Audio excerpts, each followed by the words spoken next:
Welcome to a new episode of the International Comics Collective, only on UCPN.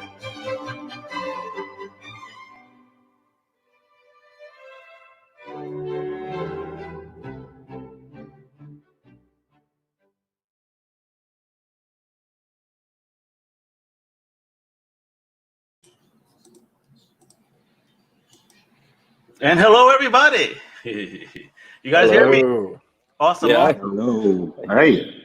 So welcome to the rebranded ICC. We're now the International Comics Crusaders. We had a joint session, almost literally a little bit ago, and I've forgotten about the rename. But thank God, Dave did his thing, did an awesome logo, and today we're hanging out with an amazing guest. I mean, totally talented. He's all the way in Spain right now, hanging out, in his sabbatical, if you will. But he's going to hang out with us tonight to talk about the world of coloring. So big shout out to Dave for inviting this amazing creator, Jose Villarrubia, correct? Thank you. Perfect. Ahí estamos, man. Welcome, Finally, I didn't butcher a name. Welcome, Jose. Thank you for coming on. Thank you for asking me. No, Dave, man, has some great ideas here, and he has some friends in the industry. So when he brought up your name, we were very excited. So I'm happy to have you on.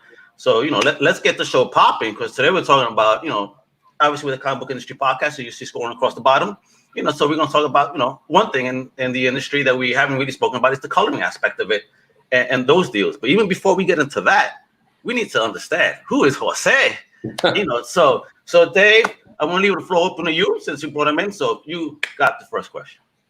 All right, man. Well, no, thanks again for accepting the invite. My pleasure. I mean, we've talked a lot on our podcast, and we've talked privately ourselves that we wanted to bring more guests on, and at the same time we are kind of we talk about the industry, and you can't really talk about the industry unless you're covering it in some educational way, because as we talked a little bit off air before we started, too often in any industry at all, it's not just this one, people take for granted you have a title. They automatically presume that everything is centered around that title, and because if you're not kind of in the industry, when you do your part in that job as part of this sort of collective work, a lot of people don't understand when that person enters to start on that project. But before we I don't want to leap right into that. I want to talk a little about you first, and I have to be honest with you. When you messaged me this morning and we were talking back and forth, and you messaged me, so oh yeah, and tell everyone I edited Infidel, and I'm like, okay, I didn't immediately come back to you. I was like, Infidel, what's that? And I actually looked at it, and it's because where I am, I had two comic shops. One's closed now, and the other one just deals with old back issues of old British comics and things like that. So I hadn't seen it, and I went to the Image Comics website and I saw Infidel, and it was just wow, because not only did you color that, you edited it as well. Yeah. So that was a big deal for me. Yeah. So just so you know, it's already ordered. I've ordered it. It looks amazing. It looks amazing. Thank you. Yeah. So to get into how he started, this is what I want to know. I mean, his first foray into this whole joint. I mean, what led your path to, say that, coloring and art. Yeah. Right? I mean, what? Because again, it's because I'm not going to presume. I don't want to presume that you were a comic book fan from 2 years old, and it was since 5 you wanted to be in comics. So I mean, kind of what was or was that, or did I just hit the nail on the head? Yeah, nobody says one day I'm going to be a comic book colorist when you're little. That's absurd. It's too specialized, and who would want that? Yeah. So I never thought of it. I love comics, and I actually, when I was a teenager, I actually sent a small portfolio to Marvel and to DC because I didn't even know there were comic conventions. I sent them through the mail, and I got them rejected. And I never thought anything of it after that. So I went on and got a degree in fine arts, and then I got a master's degree in painting. And I was a professional painter for a while, and also a teacher, because right after I got my master's, I started teaching. So because of things that happened around teaching and exhibitions, I was in the committee for an art gallery. I met Greg LaRocque, who was the artist who was doing, well, he was doing Legion of Superheroes, and then he did a run of the Flash and a whole lot of work. He was my student while he was already a professional. And so he got me a gig with DC, and I did a pinup for Who Is Who in the Legion of Superheroes. Oh, nice. That got published, which was very exciting. And then I got a call from an editor out of the blue who asked me if I wanted to draw. I think it was a Green Arrow backup story. Oh, wow. Based on just 2 drawings that they had seen. So that was very flattering. What a change from the first time, huh? Yeah, it's a little bit better. But, you know, to my surprise, I said, thank you, but no. I didn't want to do it. Oh. I was happy doing fine art. I was happy painting what I wanted to paint. And I had a gallery representing me. And it was very nice of him to offer. I didn't even know who the editor was, but I turned it down. And I was shocked. I was like, I can't believe I just turned this down. This is what I always wanted to do, but now I don't want to do it anymore. Crazy. So right after that, I became friends with Jay Lee, the artist, because I curated his work for an exhibition. And we became very good friends right away. And Jay was still at Marvel, but he left Marvel shortly after and started working for Image. And did a whole bunch of work for Rob Liefeld and for Jim Lee. And then he decided to do his own series. And for his own series, he did not want the digital colors that were available at the time. So because he knew I was a painter, he asked me if I would paint the colors on his comics. And I said, sure. And that was my introduction to coloring. When Jay went back to Marvel with Marvel Knights, he brought me along. When he started doing his first job at Marvel, which was at DC, which was the covers for Our Worlds at War, he brought me along. He tried to bring me along for Dark Horse, but I said absolutely not.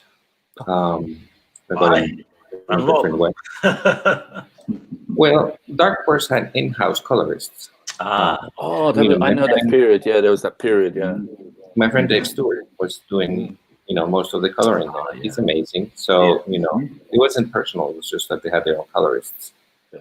And, but anyway, I owe everything to Jay. He opened all of the industry doors for me. And he would just be very straightforward. He's like, if you want my work, it has to be colored by Jose.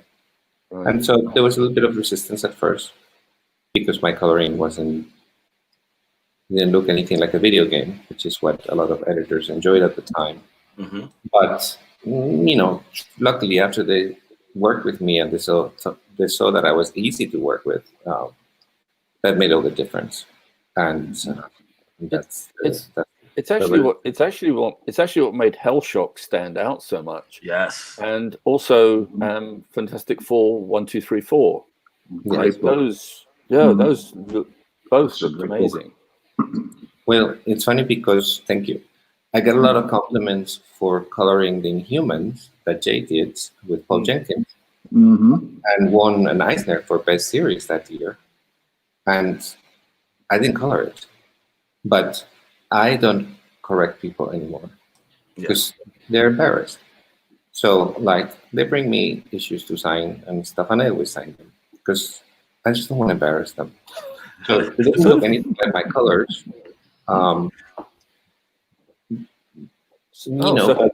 Who did color that? What did you even do the color? Did you color the covers? No. Oh. Marvel wouldn't hire me. Marvel at first didn't want to work with hire me as a colorist. Strange.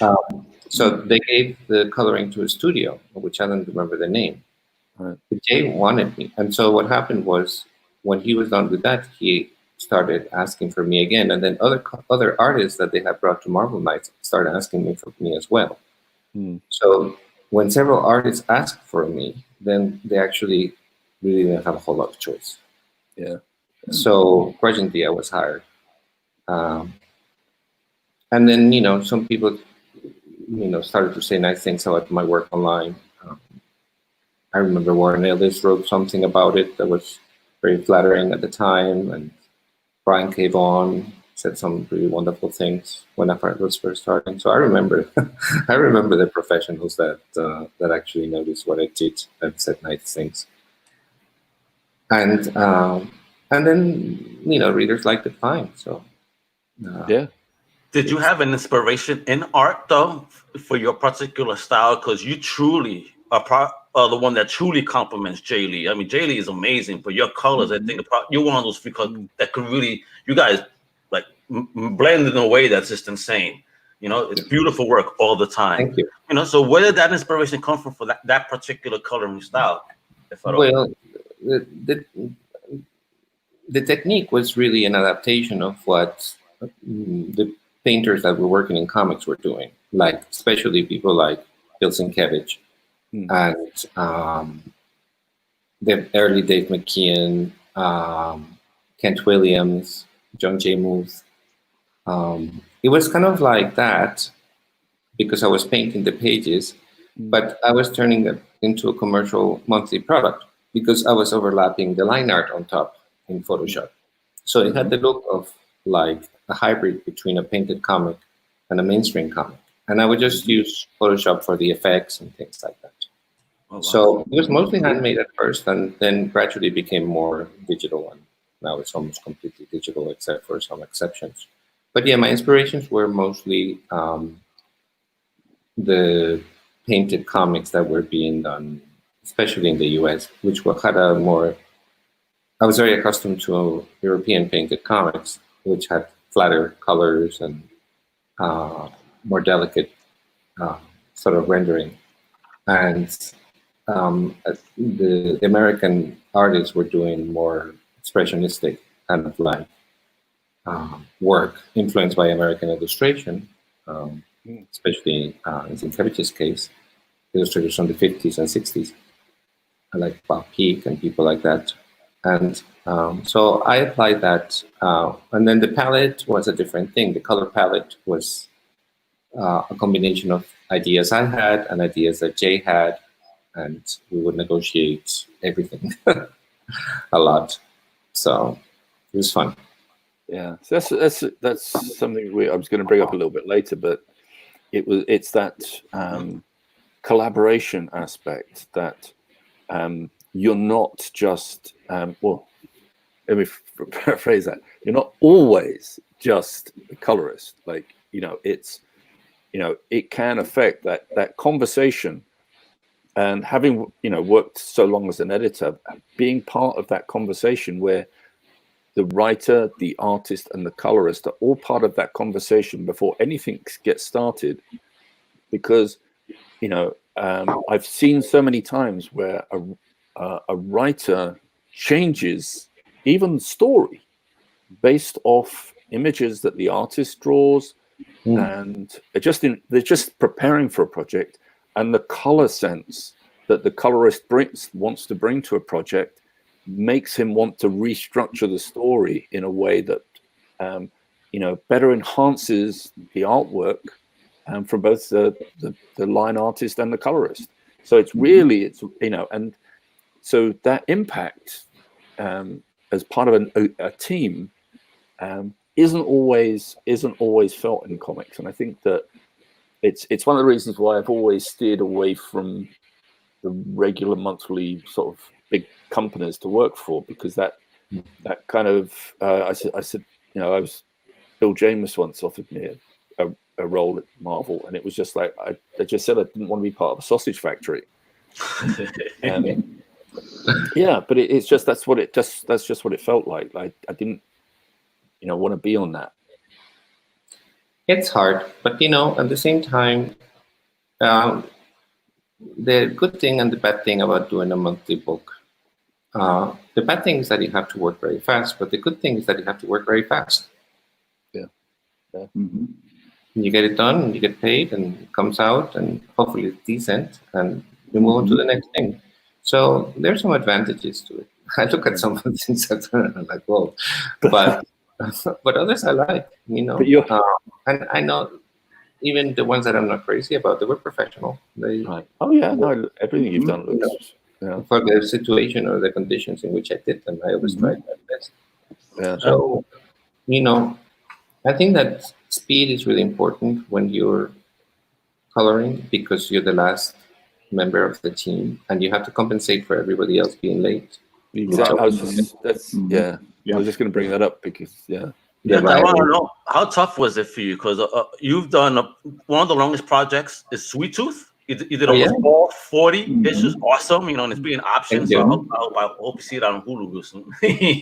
But how was that process then? You were talking about speed. Were you ever ahead of the curve with the Sweet Tooth run, like a month or two ahead? Or was it something you had to just put out?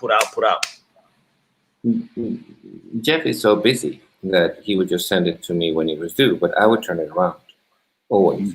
And the first couple of issues, we were trying to figure out a way to do it because he had never worked in color. And I had never worked with artwork like his because it's very loose. So we sort of tried some variations on what we were doing. Same thing with Trillium.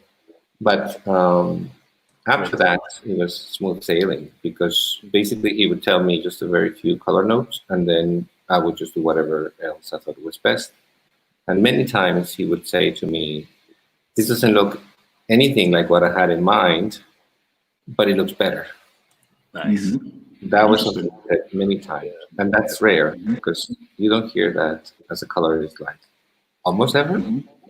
So, I think that I have a pretty decent understanding of his work. And I think that because we're also friends, like I'm with Jay, I think he trusts me and he trusts my choices, and that's ideal. That doesn't always happen. Perfect. Well, I think if you work that long, I mean, you did 40 issues with someone, you're bound to you've got to have a connection at some point that goes beyond just delivering those color pages in. We were both published by Top Shelf. I did the book with Alan Moore for them, so we were kind of like part of the Top Shelf family at the time. And so I knew him socially. And I think that, I don't know, I don't want to speak for him, but I feel that having good rapport with somebody and good communication with somebody was really important to him beyond my skills. But also, he knew my taste. He had seen my photographs that I did for the Alan Moore projects. He hadn't just seen my coloring. He knew that I could paint. So he knew that I could back up being friendly. Right. And so he's super nice. Jeff is just one of the kindest people I know. So it was a win-win situation. We're working together right now on a sequel for Sweet Tooth. So that's very, very exciting. It's great.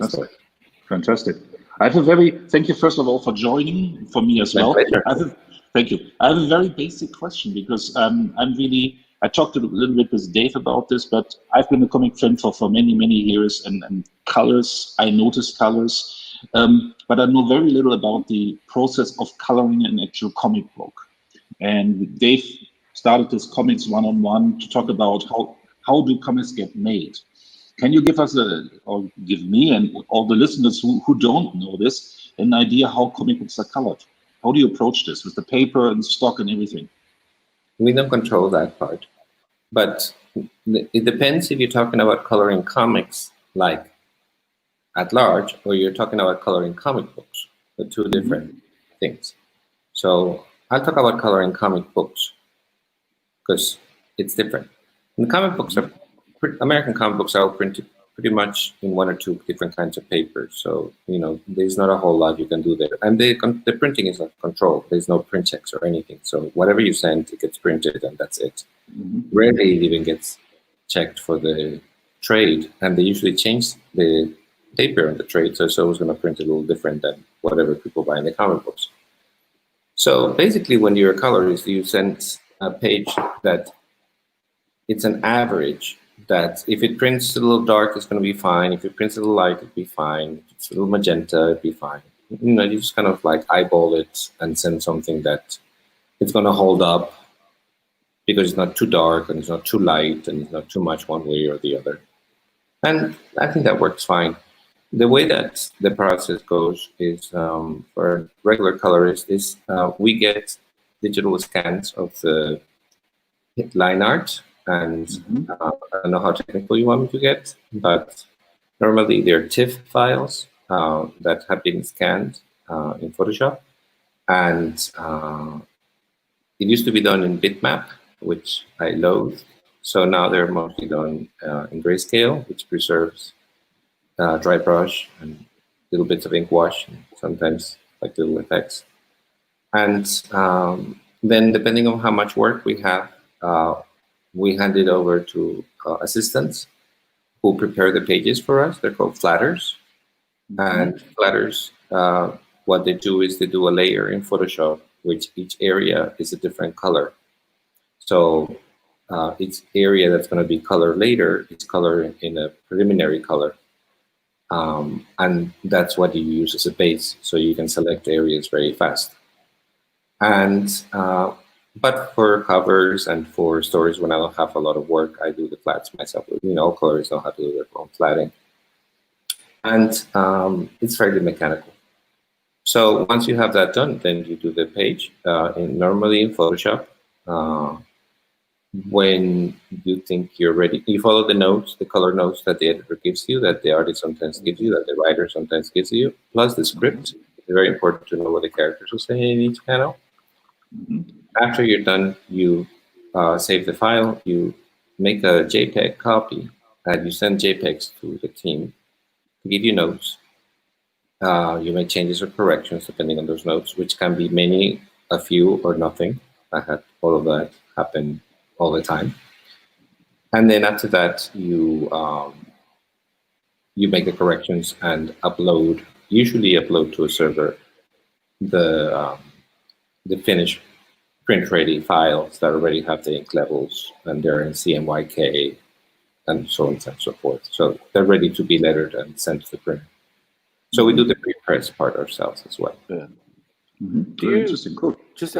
I just wanted to ask you about that. There are a couple of steps in that process.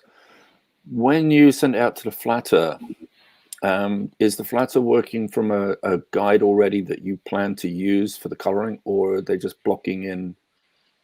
They're blocking the colors. I have my own taste in flats. Like when I hire a new flatter, sometimes they send you something that is just like all horrible colors, like all vibrant colors put in random places. Like you have a magenta face with green eyes and blue pupils, and it just hurts to look at. So I always tell them to just do reasonable colors. Like they don't have to be the right colors, but color, complexions in a color that is not green. Color the sky in a color that is not, crazy color. Just do plain, boring colors. That's what I want, because then it doesn't hurt to look at. Otherwise, it's just like you have to get, after you open every page, it's like, because they're so hideous. And so I don't need them to be pretty, but I don't really want them to be too bright. In any case, when I get the flats, what I always do, I desaturate the colors like crazy, and I lighten them because they're always too dark. And then I start putting like glazes of color over the colors to start to get some kind of semblance of a palette. My background is in oil painting. So a lot of what I do in coloring is based on oil painting techniques, like glazing, for example, which is a term, which is not a Photoshop term. But I never learned Photoshop as an image making program. I always learned, I learned it as a mimicking of what you can do with paint. Do you still do any of your coloring physically? And is there any books you're working on where you're actually painting the color and then scanning it in and putting the line over it again? Basically old school. I haven't done interiors like that in years. And once in a blue moon, I do a cover like that. but there's not a whole lot of demand for it either. So, Right. I was just posting. I did this really, I think it's very beautiful. Wraparound cover for one of the Conan collections. I posted it in my Facebook page. It was a double, like a wraparound cover, beautiful.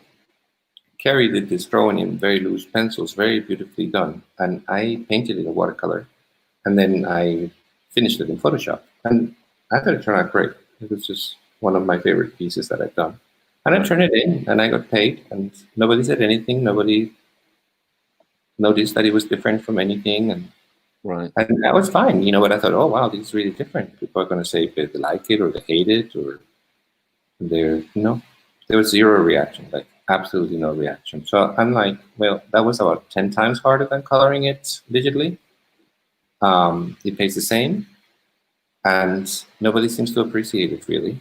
I'm not saying it bitterly. I'm just saying they're distracted with the story or the characters or whatever, So it's like, for me, it's kind of like, to do that commercially is a losing proposition because I don't get better results. And to do it personally, I'd rather do paintings for myself, which I do quite often.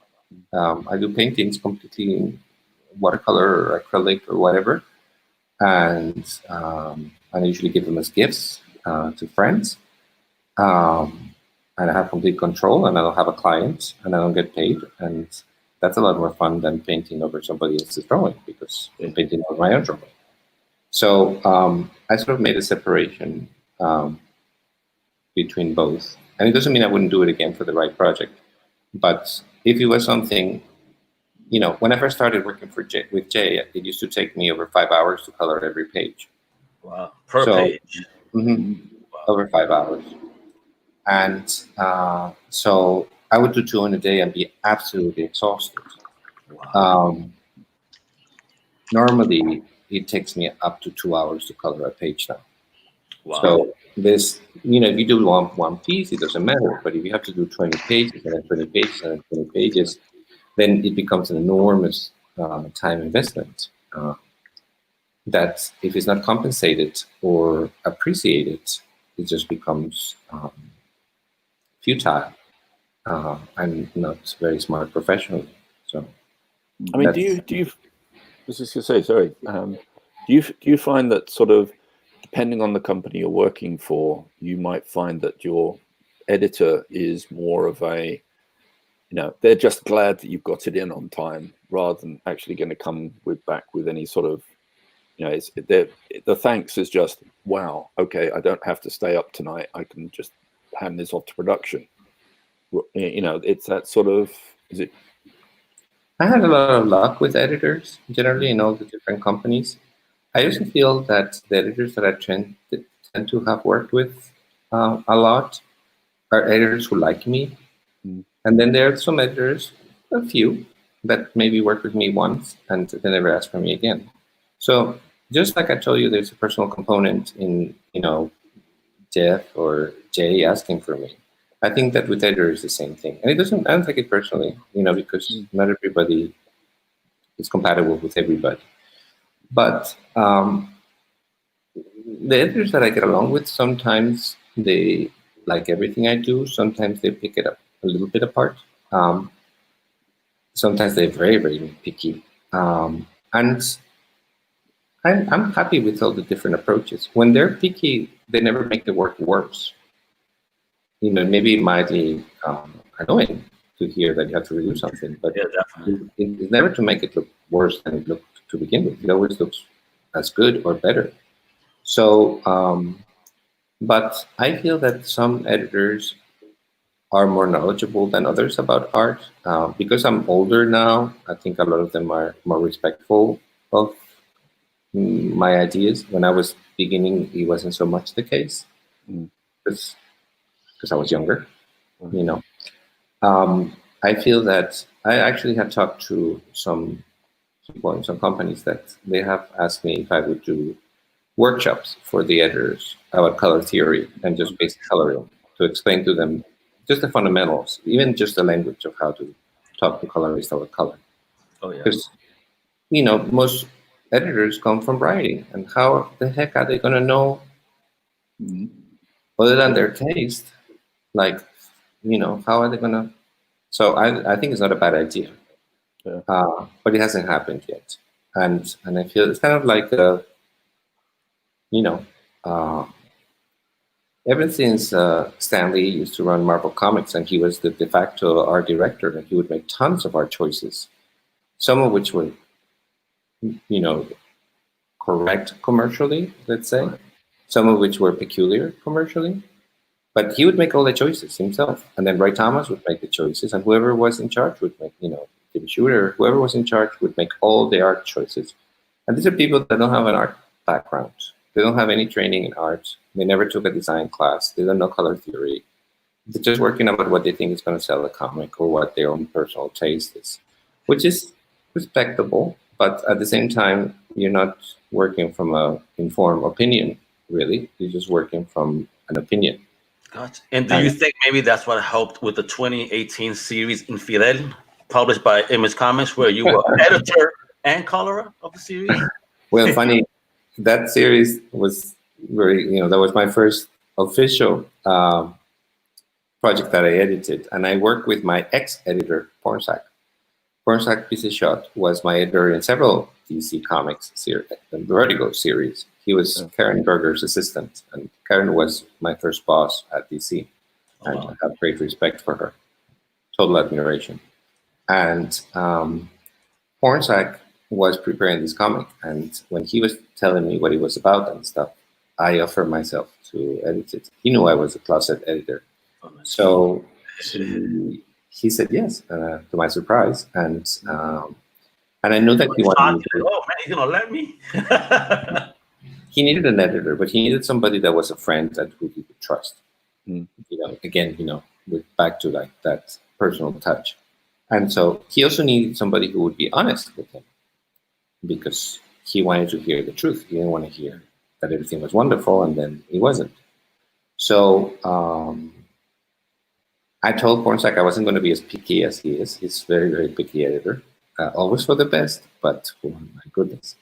And but I was supposed to color it, and I couldn't edit my own coloring. Wow, okay. Because whatever I would do, I would think it was great.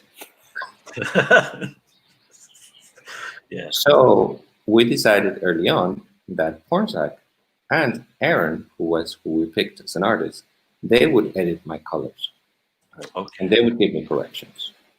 Because I could give them corrections, and I gave them, well, I hope not too many, but plenty of corrections, really, or suggestions.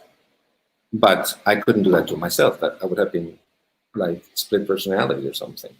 So Pornsack in the process taught me a lot about editing, because he's such a great editor that he actually did quite a bit of the editing himself. He auto-edited a lot of the stuff without me having to do it. But he took most of my suggestions, which I was extremely flattered. And I think that we also included Aaron in a lot of decision-making having to do with the story. So there was a three-way communication, which I thought was very important, because this wasn't going to be a run-of-the-mill comic book. It has a lot of, social content, and it's pretty harsh. Yeah. So I can't wait to see the movie. The movie. Well, everything is frozen right now. Of course. I know. Unfortunately, COVID has messed up everything. Everything. But I'm very, I mean, who knows? But, it's a very prestigious producer, and it's a prestigious director, and I know the script is written already. So I would imagine they would turn out something maybe very different from the comic book as these things go. But I think hopefully the heart of the comic would be preserved, even if they change a lot of the details. Awesome. That is exciting. I look forward to when it's Good luck with that. Yeah, Thank you. absolutely. Yeah, good luck. Thank you. Yeah. All right. And you also worked, which is crazy, with Anthony Bourdain on his 3 graphic novels. Yes. Pretty Wow. deep. How was that experience with Anthony? Now Well, that it no was longer very interesting because I vaguely knew who he was because I'm sorry, I'm not much of a foodie or anything, or a TV watcher or reality TV anything. So that's a very different feel for me. But certainly I was very aware of his notoriety when I was asked to do it. And it was Karen who asked me again, And I worked with her many times. And it's always, I never done anything boring with Karen Berger. Everything I've done has been. Wow. that's a new G right there, for real. It's great. Everything I've done has been meaningful. From the very first thing I did that the first time I was working with Jay Lee. At the same time I was working with Jay Lee, a friend of mine who's a photographer in Baltimore asked me if I would collaborate with him to do like a photo novella that took place in a kind of fantasy harem. And it was a feminist fable called Veils. And Dave McKean had done a little bit of Photoshop collage at that time, but we thought about doing the whole thing like that, sustained. And I worked with Elisa Quickney as the editor and under Karen Berger. And since then, Karen and I had a good relationship. So she actually got me to go back years later to Vertigo and color a series. And so that's where that came from.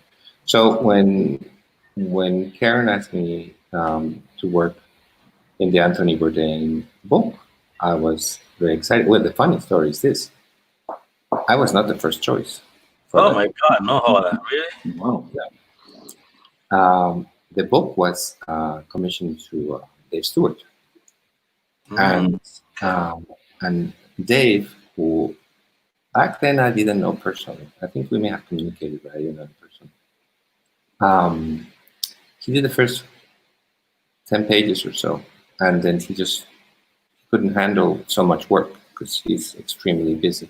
So they asked him about who he thought would be good for it, and he suggested me.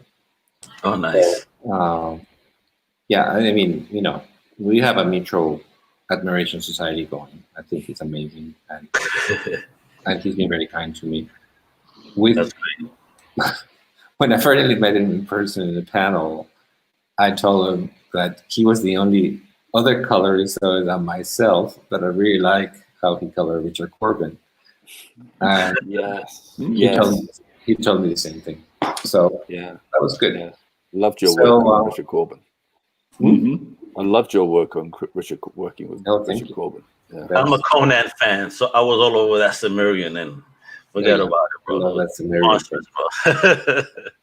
So I started working on the book by Anthony Bourdain, and it was great. It was a lot of fun. And I started to research him a little bit. And I thought he was, wonderful personality. I finally got to meet him in San Diego, went to have dinner with him and so on and so forth. And he was extremely personable, very kind to everybody. I think he said he talked to every person in the restaurant we went to. When fans would stop him in the middle of the San Diego floor for a selfie, he would say yes to everyone, even if he was going somewhere. I mean, incredibly patient and incredibly gracious. And he had something to say to everybody. Like, he would talk to me about Spanish cuisine and things like that, So a real charismatic person. So then, we did that one, and then we did the second part. But Karen wasn't editing anymore. We had some difficulties in terms of the art, but it got done, and that was fine. And then for the third series, he worked with Karen again, but this was for Dark Horse, and with Joe, who's his writing partner, who's charming and wonderful. And Joe specifically, I know, asked Karen for me, but I know that Karen also wanted to work with me on something since she founded Karen Books. Yeah. And I know that Anthony was very supportive too. And Anthony approved every single page I would do. I mean, nothing but published with his name. Like, he may have been in the other end of the world, and he had to look at every single page before, it was wrapped. So the pride behind that work, something that's missing in a lot of stuff today. Put that Yeah. pride behind it. Totally, and this was part of his production and his work, and he did it because he loved comics. So so the last one was an anthology. I got to work with Paul Pope, who's a friend of mine that I work with a lot, and I'm working on him on something very exciting right now. Oh, you are? Oh my God, you teased, bro, with Paul Pope, and you The Paul Pope thing, when it hits, is going to be huge, actually. Oh, I can't wait. But I can't really talk about it, obviously. And I work with Alberto Ponticelli and with a lot of other people, and I actually work with Eduardo Manco, and then I work with Vanessa Del Rey, who also cool. I love her work, and she was amazing to work with, and we've become friends since then. I'm a huge fan. Huge. Nice. So it was a great experience. Anthony was happy. Karen was happy. Everybody was happy. Joe was super happy. So yeah, it's been great. So and it's kind of crazy. That's another project that yet also got optioned for an animated series. That's right. Cool. Like, Very cool. guys, you want Jose to color your stuff because it's going to get optioned because he's going to make it look that fire. You know what I mean? I don't know. I just had I have very good luck in terms of, I also have done a lot of things that are not being produced into anything. I've actually done things that have never been collected. I did a Jimmy Olsen miniseries that was great with Chuck Austin and Danny Seselch and Teddy Christensen, which is one of my favorite jobs I've ever done. Superman Metropolis, and it's never been reprinted or collected. Metropolis, yeah. Well, those things will come. It's just this new generation of readers and the agenda they're pushing nowadays. It's been 20 years. I don't know if it's going to come. Well, that's the thing. There's so much. There's certain stuff that gets recycled and kept in print. Other stuff is allowed to just disappear. Yeah, and it shouldn't. Metropolis was good. I remember that. Yeah. I loved it. I loved the story. I loved the art. I could do whatever I wanted with the color, which is my favorite way of working. So, I mean, do you like when? No, I mean, I know the answer to this, but I think it's worth talking about. Is so the approach between you've got the book in front of you, you're coloring all the individual pages, but then you get the cover to do color. It's a different approach, and so tell me a little bit about your approach to covers against an interior page, and tell me what you think is the most important aspect of that. I think that the color, I think the cover should catch your eye. I think that the interior, the color should serve the story and the narration point in the story, and they can be prettier or uglier. It doesn't really matter. The most important thing is that it does with the scene what you want it to do. For example, if it's a tragic moment, it should look tragic in the cover. If it's a exciting moment, it should look exciting. If it's a nostalgic moment, it should look nostalgic. So you need to follow what's happening at that pace in the panel, and what's happening in the page before, and the page after, and the panel before, the panel after, etc. The cover is a standalone image, and even if it reproduces something that's happening inside of the book, it shouldn't be colored the way that it's colored inside of the book, because it needs to have graphic appeal. And the graphic appeal, normally, it's achieved through higher contrast between the colors, more vibrant coloring, and something interesting, hopefully, or original that happens with the color. So it's not completely literal, and it's not completely like a panel that's pulled out and blown up and put in the cover. I think that there's been a lot of restrictions with covers. Traditionally, I think that during the 60s and 70s, colorists were only allowed to use certain colors and not other colors. I think a lot of the history of comic book coloring in general and covers in particular has been lost, because when mainstream companies reprint those comics, the covers and the interiors are recolored, and it's never really accurate. Yeah. So what those comics look like unless you look out for them and to see what those colors look like. You never know, because there's no faithful representation in print, and that's just the way. Those reprints look so cartoony. That color, I can't stand reprints. Sometimes with the way they do it, it's too vibrant, and you compare it to the OG, it's like, oh my god, night and day. Well, it was one of the things that I think that anybody who's got access to Jose's Facebook page should definitely check out his pieces where he shows you where they've recolored covers, and he compares them to the original coloring. And I think that for me personally, one of the things I've found is I don't know if it's just a lost art or just no one focuses it on anymore, because we've gone from an age of sometimes the first time you'd see a comic would be when you'd see it on the spinner rack or on the shelf, and you want something that's going to stand out. You go, oh, you see something across the room, and you go like, wow, what's that? And you go and pick it up. Now you've pre-ordered it from previews. It's maybe you've got it already pre-ordered at your comic book store, so it's already been taken off the shelf and put in your bag for you. And there seems to be sort of less of that appeal of making it stand out to being just, here's Batman on the cover again. It's sometimes, I feel that sort of art of really making things, pop, really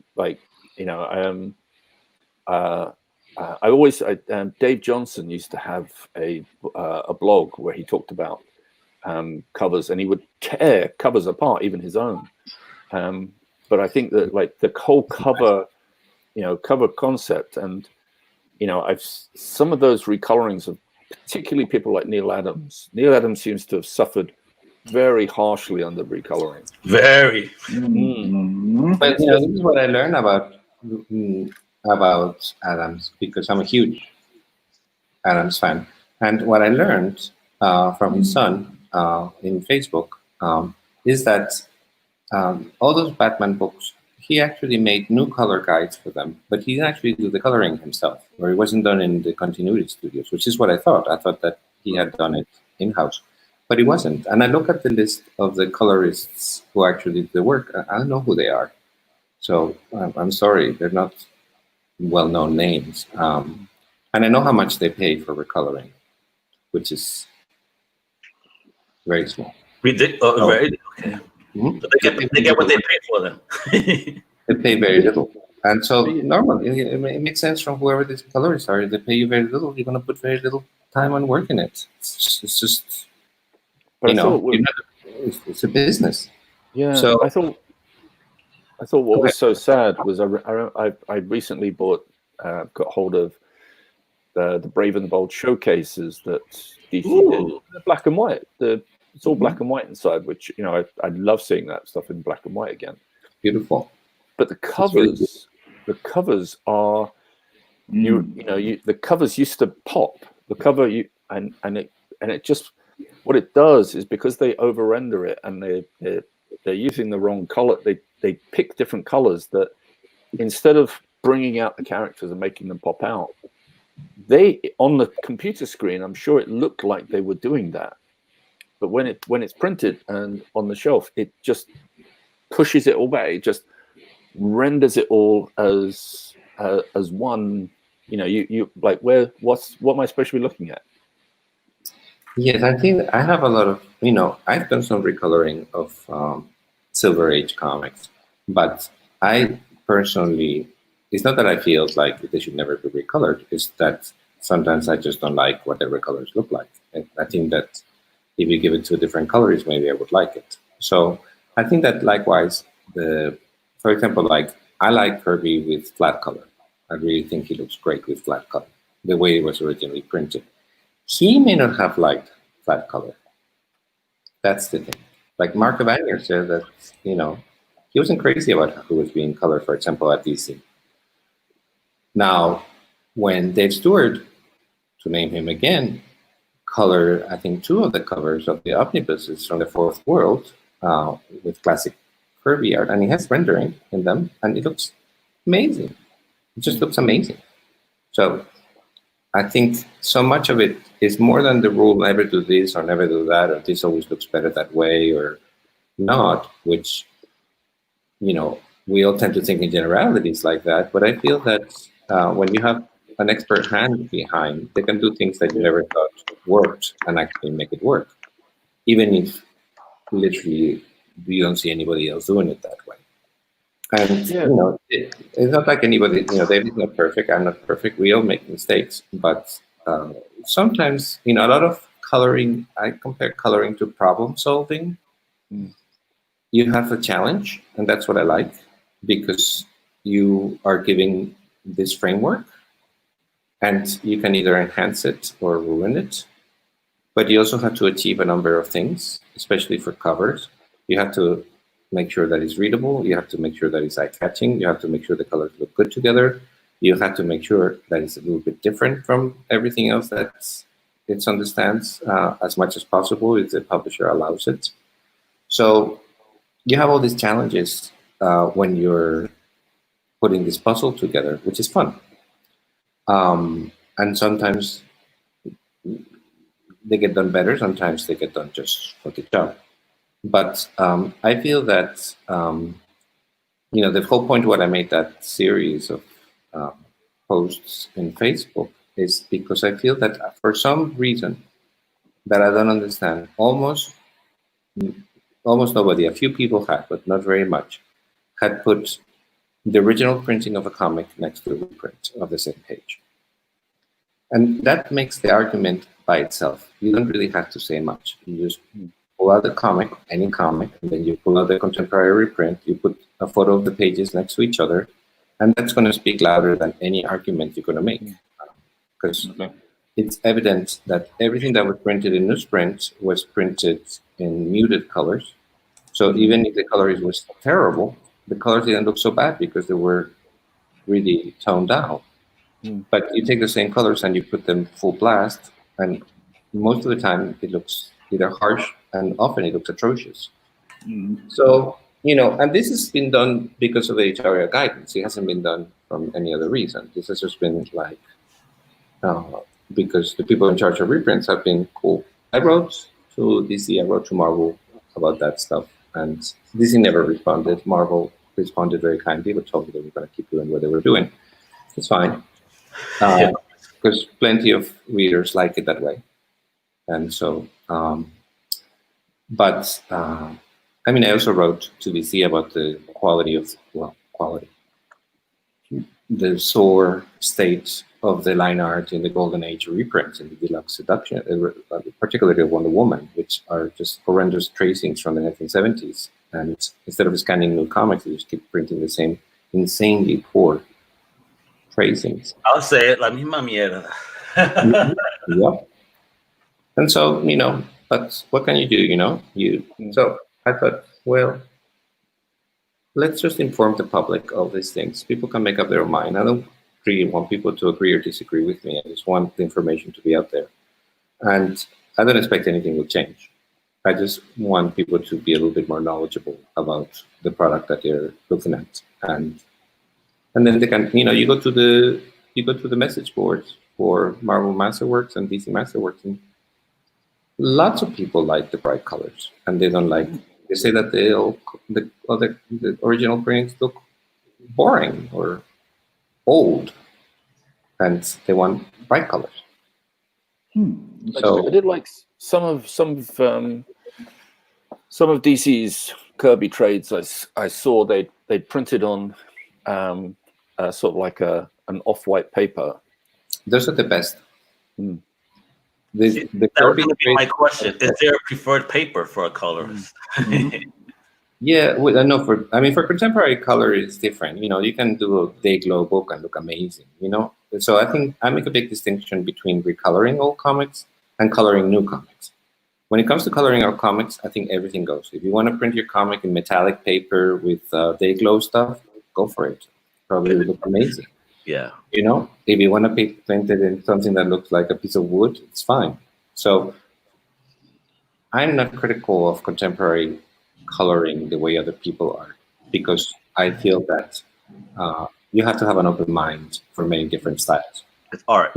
I'm a little bit more critical is old comics from the 50s and 60s in particular, and from the early 70s. I don't really talk very much about 80s comics. That's kind of... That's your 90s.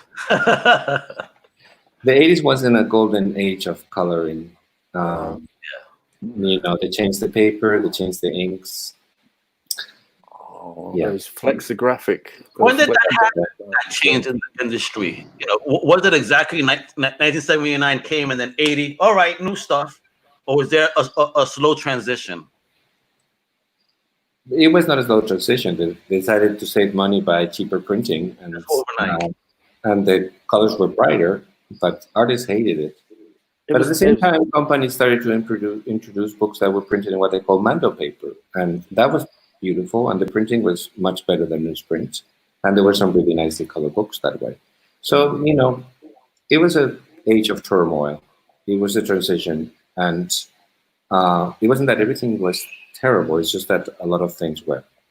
Yeah, I think over the years, I mean, there's always been something like as publishers have strived to, you know, save pennies. It's whether it's flexographic, which is changing from metal to plastic plates. That's right. Changing paper stocks. You know, with like if you know, most people don't really notice that most comics have actually lost 4 pages. Like they don't print the covers anymore. It's all on the same cover stock as the interiors. And Marvel and DC both realize that, hey, what you mean? People don't realize that, like they won't notice if we don't print the covers, so we save that extra money.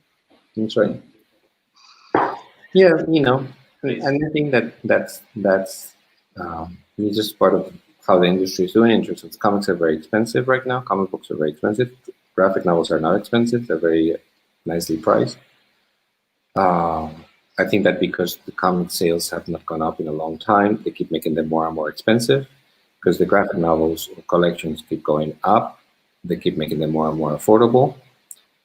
And, you know, all that is part of the industry. I feel that the big, to me, one of the big, I feel like there's better comics being published right now in mainstream comics that they've ever been. I think the art is great. I think the coloring is great. I think the stories are terrific.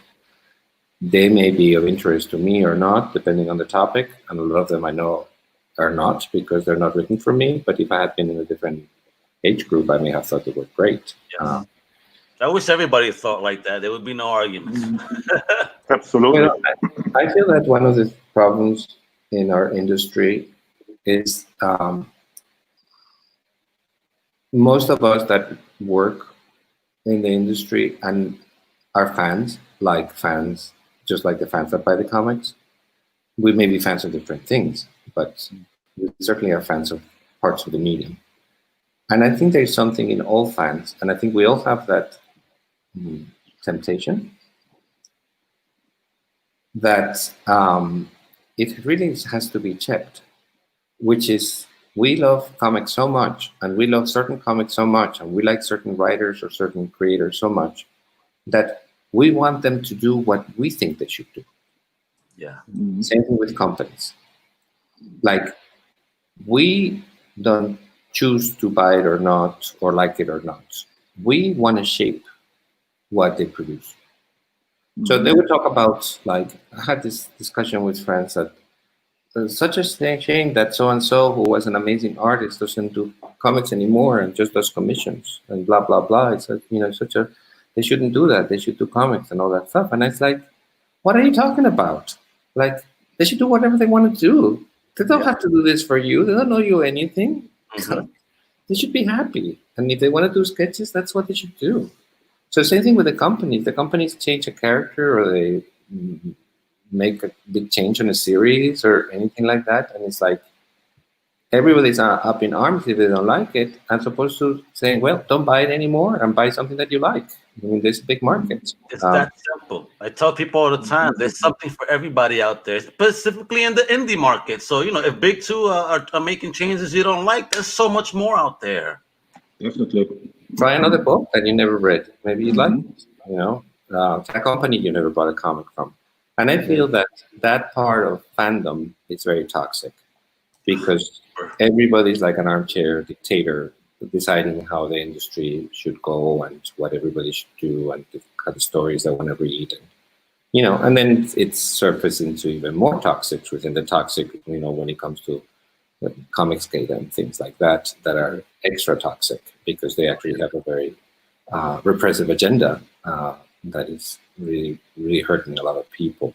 So, but they're an extension of something that is much broader than that, which is you are to do what I want to make me happy.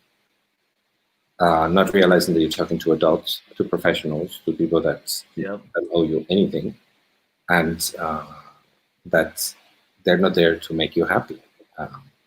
So I think I think maybe people were a little bit more generous with the industry, with the companies, with the publishers, with the creators, and if people were more tolerant of things that are not exactly how they want them to be, I think we would have a much happier industry. Because I feel there's so much being produced. And you can read international comics, and you can read manga, and you can read reprints, and there's just tons and tons of really entertaining, really well put together stuff. And I think because the industry is so tied to nostalgia, so many of the readers are older, and they just want to recapture the same feeling they had when they were thrilled by a comic. And that's never going to happen. You're never going to have that feel. It's like falling in love. You're never going to feel like you felt when you fell in love for the first time in your life, ever. Or the first time you picked up a drink and you got drunk. You're never going to match that. Or, you know what I mean? It just doesn't happen. You can keep chasing it all your life. It's not going to happen. And you're going to be frustrated if you don't realize that's something that happened at a certain point in your life. No, everything changes. And everyone, you know, and everything has always changed, and it will always change. And I think change is good. I think that it needs to change. It needs to change. It needs to change because when you pick up comics when you're 18, you can't expect them to be the same when you're 38 or 48. But I think that's the problem, though. It's like, you know, in fact, too many people have grown up with the same characters without taking that leap, like, you know, they've. You know, when I was younger, I read all the Marvel and DC comics, and I loved all of those, and the British comics, and some European albums and things like that. But then, you know, after a while, as other independent companies came up, I gravitated towards those because I was realizing that everything I was reading was it was circular. It was just like the same thing again, and I wanted something a little bit different, something a little bit more. And you move on. It's and I think also, that I was just going to say there's too many. There's too many books that still have the same fans from the 1960s. They're still the same fans buying the same books. And complaining. But it's also interesting when you talk to comic fans, as I do on Twitter. It's always the thing what Jose said. It's the thing when you discovered something. I discovered the original Fantastic Four, Kirby, Spider-Man, Ditko in the 70s because that's what the neighborhood printed in Germany. And so this is my Spider-Man, this is my Fantastic Four. But when you talk to people who are the same age, but who didn't read those reprints, but they read the Spider-Man of the 80s when they came out, well, that's their Spider-Man. Who I'm to say, okay, this Spider-Man is shit, my Spider-Man is the best because Steve Ditko did it. No, it's growing up with this stuff, falling in love with this stuff, and it's always the best when you discover it. And it's perfect. If you discover comic book characters in the 90s, that will be your Avengers. Who's to say that the Don Heck Avengers are the best? Because I like them. You know, I think it's something in human nature. When in the South here during Holy Week, we have processions, which is when they take the statues out of the churches and they parade them around the city. And it's supposed to be a religious ceremony, but it becomes something else. And people belong to certain churches that worship certain figures, and they would argue that theirs is the most beautiful with them. with other people. Like they have this attachment to the virgin of so and so whoever is parading the virgin of so and so would get attacked for comparing them, because one is obviously superior. Their version of the Virgin Mary is superior to another version of the Virgin Mary. And I think that's the same thing with Spider-Man, or the Star Wars movie that you like, or whatever it is. It's like people are always going to be attached to something and defend it against everything else. And it is human. It's not very productive. It can really hurt people's feelings because it can be very insulting. Yes, because they get too critical in a way that's very offensive. Instead of having some constructive criticism, and kind of just being that way and honest with themselves, no. They want to insult and go for the gut. And that's where it's awful, where people are like, come on, guys, stop it. You should appreciate these folks, but we have them. You know what I mean? They're bringing us value of entertainment here. Yeah. Yes, I think we are very tribal instead of going for unity. But apparently we want to be in our own little clique, and what we worship is the best, and what the others like is not great. And we need to tell everybody it's not great. That's the worst thing of it. Yeah. And that's not a way to grow the medium either, because ultimately, the things that we like because we first fell in love with them, they're very hard to show to a new audience and for them to take it seriously, because they had a lot of limitations, to be kind. Yeah. When I was growing up, I thought that the Kree Avengers issues by Neil Adams and Roy Thomas were absolutely the most amazing thing I've seen in my life. And I still think the art is the most amazing thing I've seen in my life. The story doesn't make any sense. And if you try to sell it to a modern reader, they're going to be like, really? It doesn't make any sense. It's just not well written. It was kind of improvised. Neil Adams had some ideas. Roy Thomas would change them. Everything was done rush. So now why things happen. And whether it's like the Galactus trilogy, or whether it's the Green Lantern, Green Arrow books and all that stuff. Those are tough readers. Tough reads for. The other thing, writing comics completely changed in the 80s. Where the coloring was struggling, the writing was getting hugely better, especially the better American writers like Steve Gerber, Steve Englehart, and all that stuff. And then of course the British invasion would change everything. Once Alan Moore showed up, the standards were completely different from anything that had been done before.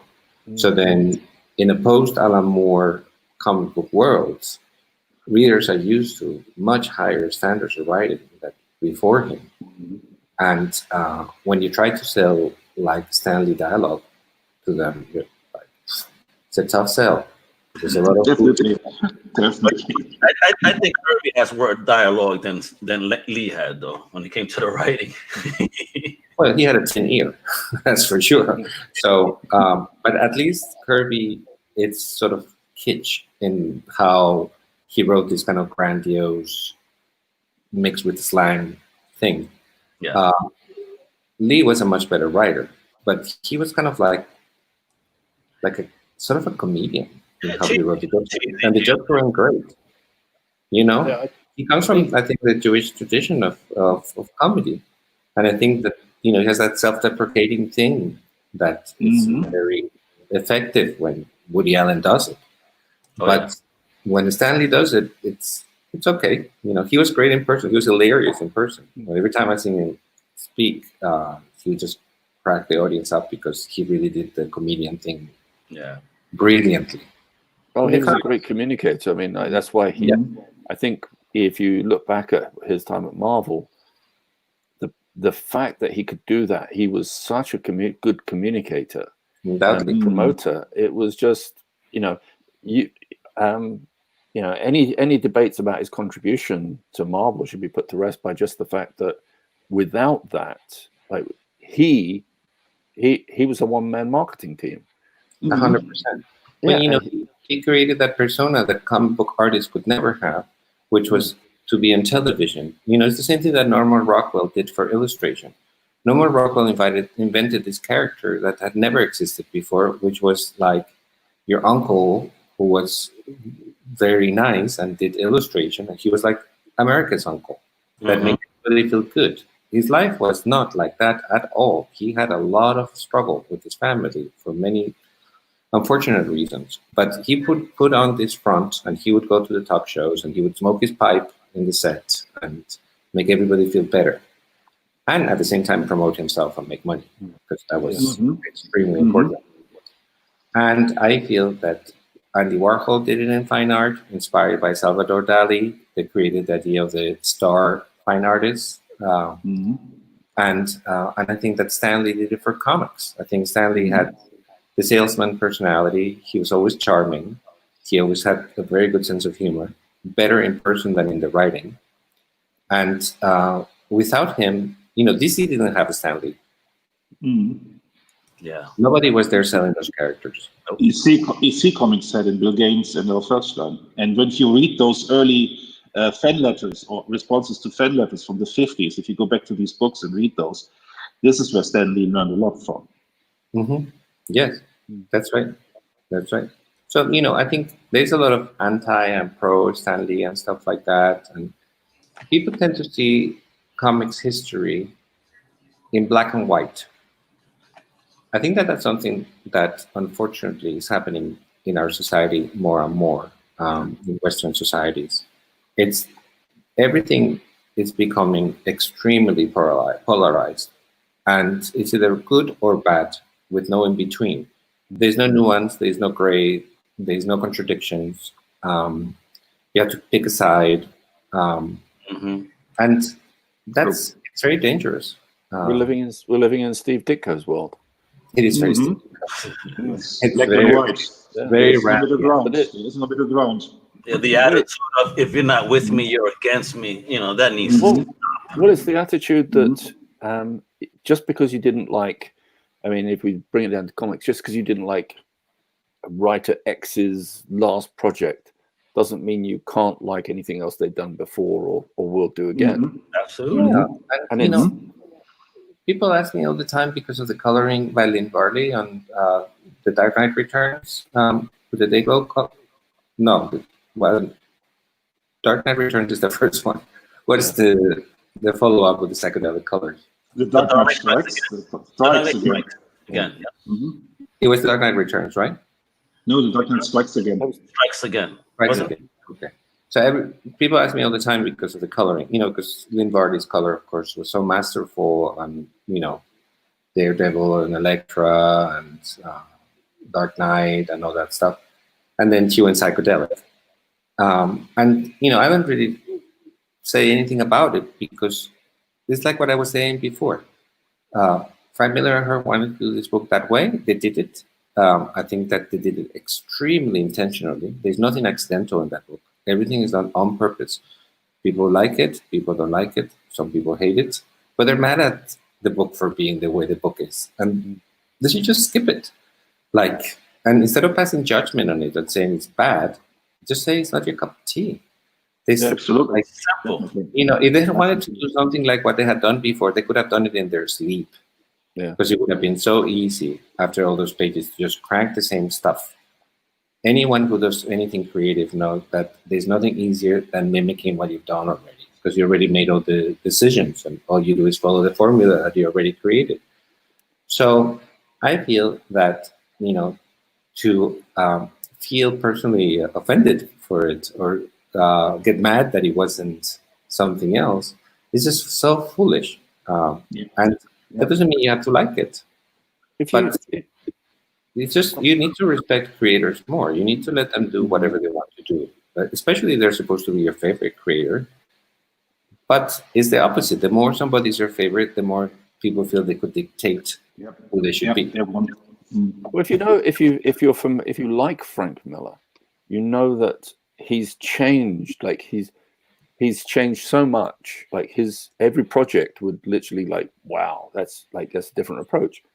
So it's maybe it was just because it was a sequel, they just thought it would look exactly the same. But it's not. I don't think it's in him. I don't think he's he's that sort of person who can just go, I'm just going to do the same thing again. No, because it would be boring for him. Yeah, and I think that one of the things that we don't get to see anymore is like there's certain what you used to see in comics was somebody who showed potential was given a job, a good editor would work with them, and maybe their first issue wasn't fantastic, and maybe it might take them a few issues to get warmed up, but their work would get better and better, and they'd seen the potential. They'd work with them, and they were allowed to get better. They had that opportunity to get better. I think Barry Winston Smith on Conan is a very good example. If you go to the early issues, very Kirby influenced, up to his developing his own voice, his own style. If you go to Conan 24, where he has Red Sonja in there, and you go to the first issue, you say, wow, this looks nothing when you compare it. Is it better? It is much better. And I appreciated that Red Sonja, because at least she was much more dressed. And that's absolutely true. That's true. No, absolutely. I think that, people used to have an opportunity to develop. Now they have to be fully formed from the first issue. And I think that there's much more impatience when it comes to the industry. Like people give books one issue to read, and if they don't like it, then they just won't buy the second issue. And everything is very like, I want it now, and I want it exactly how I want it. And if it doesn't tickle all the keys that I want it to tickle, then forget it. So, I think it's a sign of the times too. I think people have shorter attention spans. I think that people are more consumers. Society has trained people to reject anything that's not exactly meeting their expectations. It's also there's also the fact that on, for example, YouTube, and you see a lot of YouTube channels popping up, critiquing TV shows, art, and whatever, negative reviews get much more views. Yeah, and it's also too. Well, I think you can't ignore. I think the biggest challenge that everyone faces is there's way more comics being produced now than when I started reading, and even as a young kid who my parents didn't have any money. I used to collect bottles and get the deposit back, and then I'd use that money to go and buy some comics. I could buy all the Marvel DC comics. I'd buy Charlton comics. I remember buying Heavy Metal when it first came out. I was buying British comics as well. Yeah, I brought the first issue of Heavy Metal off the stand. Me too. But the thing is, it's like, as to that sort of comment about sort of like the first issue, to be honest, it's that it's comics more so like, Netflix. Yeah, you might watch an episode and like it doesn't grab you because there's so much choice. You go like, well, I'll try something else. But that's an hour of entertainment as opposed to the 10 minutes it takes you to read a comic. Yes, but it's also the cost of the comic. It's the cost of the comic. But sometimes like for $5. That used to buy me 20 comics. Like, totally. Yeah, so I can kind of understand that. I think the thing that comics still can't forget is, to a certain extent, like, certain creators have a luxury of being able to pull in their readers and keep them on for several issues before they get the real reveal. But I think a lot of new comics, really, if you're, you've got to try and sort of hook people on that first issue to get them to buy the second issue. But the recommendation I can only give to readers or viewers of something, go back to something you didn't like initially. It has happened to me many times where I started to watch a TV show or picked up a comic book and said, okay, I don't like this. Going back to it 2 or 3 years later, getting over the initial point where I dropped it, now it makes sense. Now I like it. Go back to the stuff you rejected initially. Give it another try. That's great advice. You change as well. Now you bring something else to the book, and now maybe you like it. Well, hopefully we've matured. Like what maybe didn't appeal to us at one point, suddenly now we've grown. We appreciate art maybe more. Somebody whose art we didn't appreciate 10 years ago, we've grown to fondness of, and we look back in kinder eyes. So okay, I'll be honest. See, as a kid, when the Elektra series came out by Sienkiewicz, right? I mean, that art, I was like, what is this? As a kid, I didn't understand what I was looking at. But now, when I saw it, once I hit my 20s and I picked it up at a con because it was there, I was like, wow, what the hell was I thinking? you know? Yeah, that hit me at just the right time. I was just like, I was ready for that. Like, you know, I was ready for Frank Miller to make that change from when he went from Daredevil to like Elektra Returns. Like, you know, I was ready for it at that time. Like, I loved it all. Took me 40 years to figure out Gene Colan, and I still haven't fully figured him out. But when I was 10 or 11 years old, I didn't know Colan. He was not my favorite. Now he's one of my favorite artists. Oh yeah, no, I recently bought all the essentials, Tomb of Dracula's, just for his artwork in black and white. It's a good buy. The story's not great, but the art is amazing. Yeah. I have I have the originals for a whole story of Dracula that he did, all of the pages. Oh wow. You have the OGs? No way. Yeah. A shout out to Doc watching. Thanks for tuning in, Doc. Oh, he's always watching. Good man. Hey, Billy. Who's watching? One of our good friends that follows us all over social media, Doc or Billy. Yeah. Just a shout out. Big shout out. Oh, okay. Yeah, he has his own podcast as well. Yeah. So definitely go and check Billy out. No, he's going to come over here one of these days and hang out with us. Exactly, definitely. Yeah, he's been threatening to come on for a while, so we should definitely bring him on. Jose, I have a question here for you because, you know, I don't want to keep, killing on the time here. What is something that you think every colorist should bring to the table or skill-wise have? What should they expect skill-wise and, something that they need in order to step in to the world of coloring, in industry? One thing is what they actually need to work, and another thing is what I think would make them better colorists. Okay. They're not the same thing. All right. So let's go with the what makes them a better colorist, and then we go in order for them to get into. I think the best skill that aspiring colorists can cultivate is to learn to paint.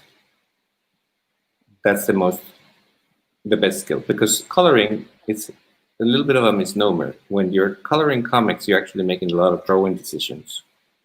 And they're actually drawing and painting decisions in where you apply the highlight, where you put the shadow, following the lead of what the art looks like.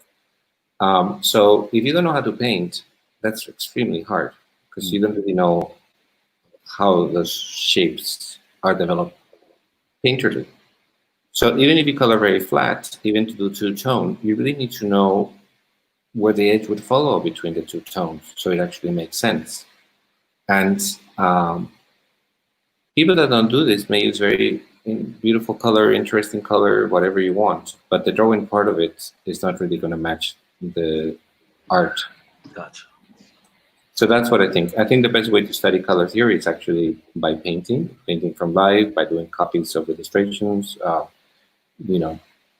looking at fine art, looking at photography, looking at real life.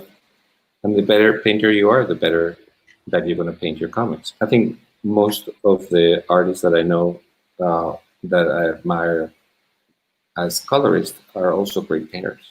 Ah, interesting. That's a great piece of advice there. Very good, very good. And what about in order to break into the industry and show something, a portfolio, if you will, how well should they be prepared for that? What should they bring if that's the specific job they may want? Well, the companies make it very specific what they need. This didn't exist when I was starting, but once conventions come back after, the current situation,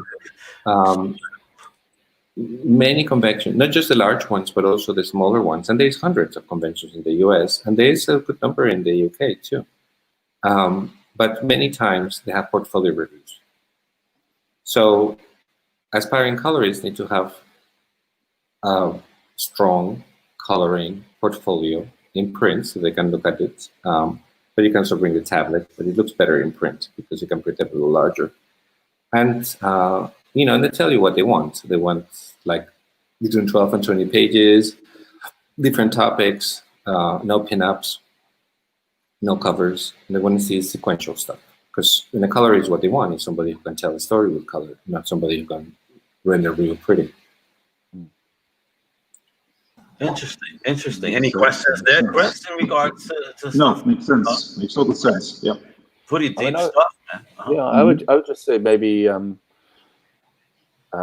know often it's, you know, I've seen a lot of conventions, and sometimes it is very difficult to get that slot at a convention. You've lugged your portfolio all the way to, you know, and often like with a place like San Diego, you've come all the way from Europe to try and get someone to look at your portfolio, and you just don't find that slot. So the other thing I would suggest is if you can get to them, show your coloring to artists. So so if they can, they'll give you good feedback. Certain creators they'll give you honest critique.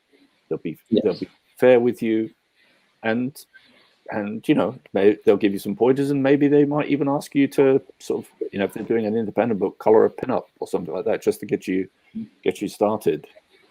It's true. I think that talking to artists, it's great, not just for aspiring colorists, but for everybody. I think one of the best things that happens at conventions is that you can tell people how much you love their work, and sometimes they may even want to look at what you do.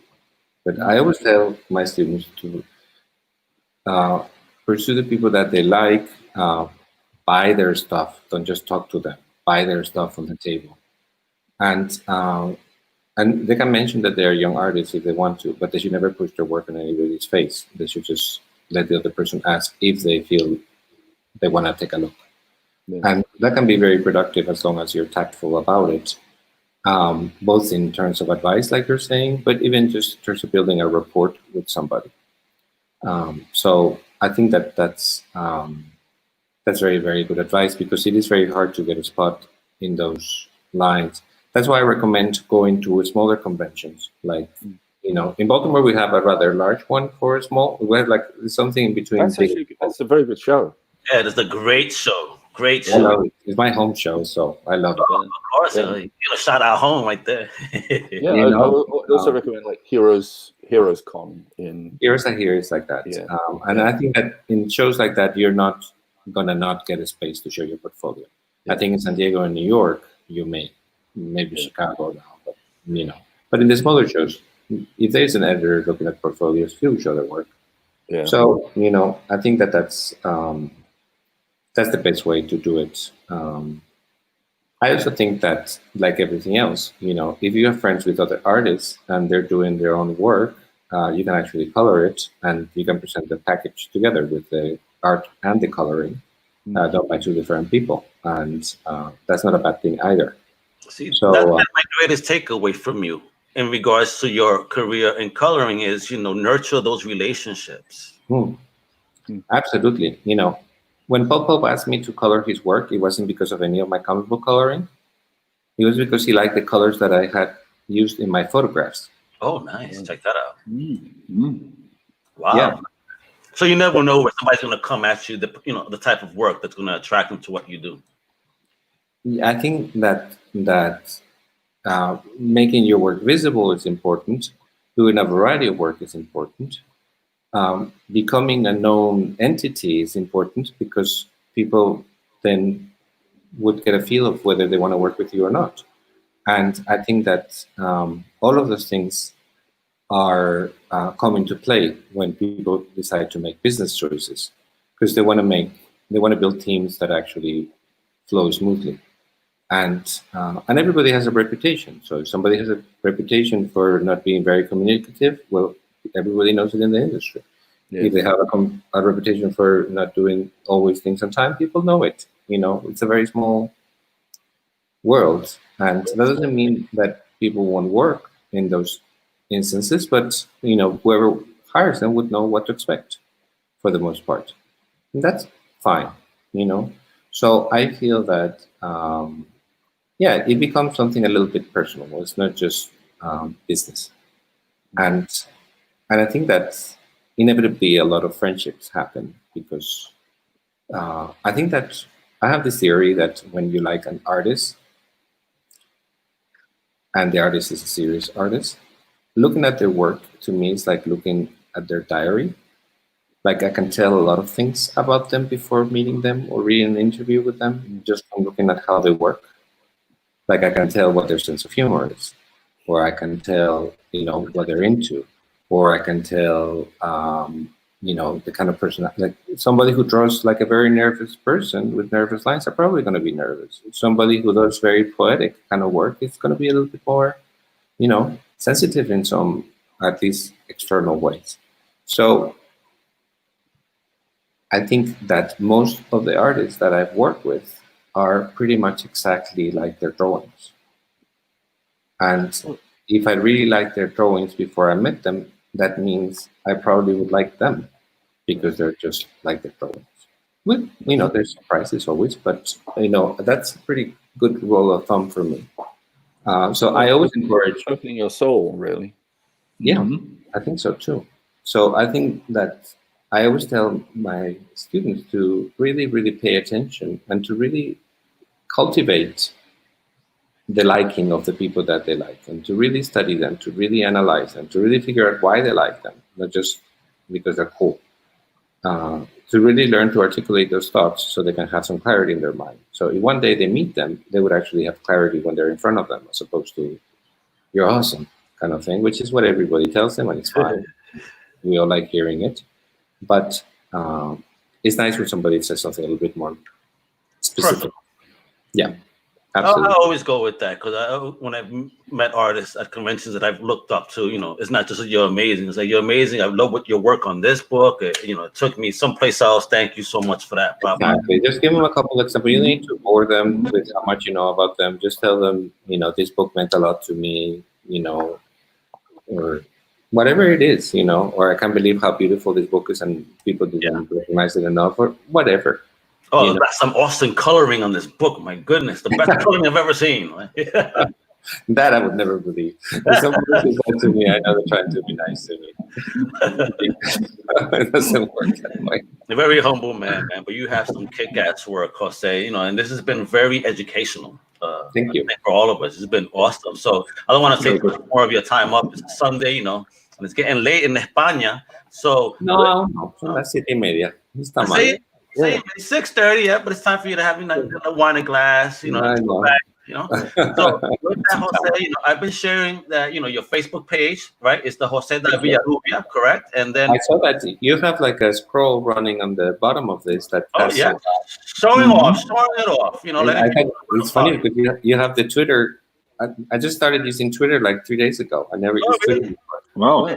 Okay, don't worry. I'm going to tag you there. So we hit you at the right time. I don't even know how to use it. I'm posting things and retweeting them and liking things that I posted myself by mistake, and you cannot edit. You cannot edit your tweets. No, that's the one fallback. But you can delete them. Yeah, delete it. So follow Chris, please, at his handle right there, because his Twitter is just educational as well. You'll love it. Yeah. Absolutely. Thank you. Yeah, I don't have hardly any followers, nor am I. I'm a total novice. I have, I followed you yesterday, also on Instagram. Thank you. Oh yeah, Instagram I'm semi-active on, but Facebook is really the old people's home. The old folks' home. Indeed. Too funny. Well, thank you again. Do you have a website as well or no?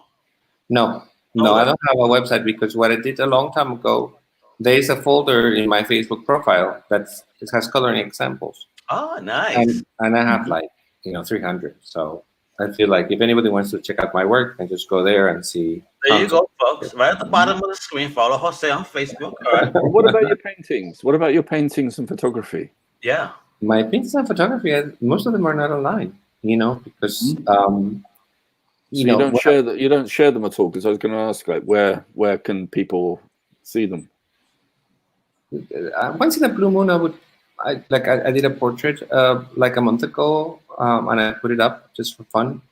So once in a blue moon, I put some of my own work.